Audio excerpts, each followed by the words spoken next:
Here is a question. Read it carefully and think about the answer. Let us solve it step by step. Let us begin solving this step by step. Identify the parent chain. The compound is a cyclohexane ring, so the parent name is cyclohexane. Step 2. Identify the principal characteristic group. The hydroxyl group, O, is the principal characteristic group, so the suffix -ol is used, giving cyclohexanol. Step 3. Identify all substituents.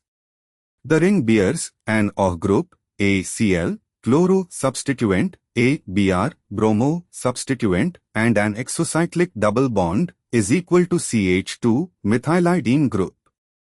Step 4. Number the ring to give the principal characteristic group, O, the lowest possible locant. Assign C1 to the carbon-bearing O.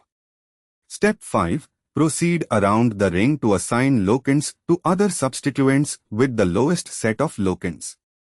Going in the direction that gives lower numbers, C1 is equal to O, C2 is equal to Cl, C3 is equal to Br, C5 is equal to CH2, methylidene.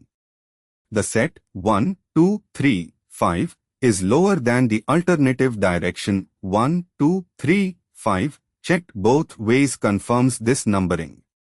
Step 6. Name the exocyclic is equal to CH2 group. An exocyclic double bond where the ring carbon bears is equal to CH2 is named as methylidene or methylene substituent, indicated by the suffix -cyclohexanol with the locant 5.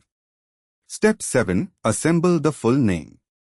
List substituents alphabetically with locants 3-bromo, 2-chloro, 5-methylidene, parent is equal to cyclohexanol. Full name 3-bromo, 2-chloro, 5-methylene cyclohexanol. Step 8. Why other orderings fail?